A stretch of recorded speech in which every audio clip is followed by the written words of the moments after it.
এদেশের মানুষ কম দামে খৈল পায় না। 1 কেজি খৈল 60 টাকা, 65 টাকা, 56 টাকা করে কিনে। কিন্তু যদি একটু ঐক্যবদ্ধ হয়, একটু উদার মনের হয় এবং চিন্তা করে যে আমি সুবিধা পাবো, আমার পরিচিত যে বন্ধু রয়েছে তাদেরকে আমি সুবিধা দেব, এই চিন্তা করলে অনেক কম দামে খৈল আপনি নিজে কিনতে পারবেন এবং আপনার পরিচিত যে বন্ধু বান্ধব রয়েছে তাদেরকে এই সুবিধাটা আপনি দিতে পারেন। এই যে দেখেন খৈলের বস্তা, এগুলো সব খৈলের বস্তা। এখানে যা আছে সব খৈল, টনে টনে খৈল হচ্ছে। এখন এই খৈলগুলো সবাই কিন্তু কম দামে কিনতে পারে না। আপনি একজন ছোট খামারি, আপনি একজন ছোট মাছ চাষি, আপনার গরুর খামার আছে, আপনি চিন্তা করেন আমি ট্রাকে ট্রাকে তো খৈল তো কিনবো না, আমি 2-1 বস্তা খৈল কিনি, আমি এত খৈল দিয়ে কি করব। আপনি যখন এই খৈলগুলো বেশি পরিমাণে নিবেন, 1 টন মানে 40, 45, 50 হাজার টাকার খৈল আপনি কিনবেন, তখন প্রতি কেজি খৈল দাঁড়াবে 35 টাকা, 40 টাকা, 45 টাকা। এখন 38 টাকা খৈলের কেজি চলে, সাথে শুধু ভাড়াটা যোগ হবে।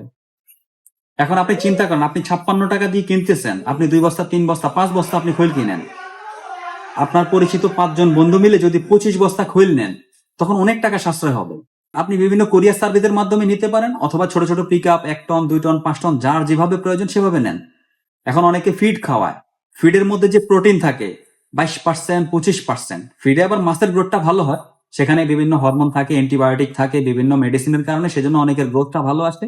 ফিডের মধ্যে যে প্রোটিন, সেই প্রোটিনটা কখনো কখনো 30-25% থাকে। কিন্তু সে সরিষার খৈল, এই সরিষার খৈলের মধ্যে প্রোটিন থাকে 35%, 30 থেকে 35, কখনো কখনো 38% পর্যন্ত হয়।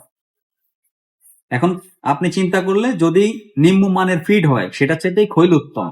শুধু যে কম দামে খৈল দিচ্ছি আমরা তা কিন্তু না, খৈলের পাশাপাশি বিদেশি সরিষা রয়েছে, সেই সরিষাগুলো অনেক কম দামে পাবেন। একজন ছোট মিল মালিক বিভিন্ন হাত ঘোরার কারণে সরাসরি কিনতে পারে না অনেক সময়, সেজন্য 200-300-400 টাকা প্রতি মন সরিষা বেড়ে যায়। এই মূল্য বৃদ্ধির চাপটা এদেশের সাধারণ জনগণের উপর পড়ে। প্রান্তিক পর্যায়ে যে মানুষ রয়েছে তারা কম দামে আর তেল কিনতে পারে না। তেল 200 টাকা, 300 টাকা না, তখন অনেক কমে যাবে তেলের দাম। আপনি চাইলে এরকম সরিষা কম দামে নিতে পারবেন, কিন্তু সেজন্য আপনার উদার মন হতে হবে এবং ঐক্যবদ্ধ হওয়া লাগবে। আপনারা 5-7 জন, 2 জন, 3 জন ব্যবসায়ী মিলে যখন, বা ব্যবহারকারী খামারিরা মিলে যখন বিভিন্ন পণ্য কিনবেন, তখন অনেক কম দামে কিনবেন। এখন আপনারা ভাবুন যে 30, 35, 38, 40 টাকা দামে খৈল কিনবেন, নাকি সেই একই খৈল, একই কোয়ালিটির খৈল, পাথর মুক্ত, ধুলাবালি মুক্ত, কাঠের গুঁড়া মুক্ত, ভেজাল মুক্ত খৈলগুলোই 55-60 টাকা দিয়ে কিনবেন। সিদ্ধান্ত আপনার, চিন্তা আপনার, টাকা আপনার, সবকিছুই আপনার।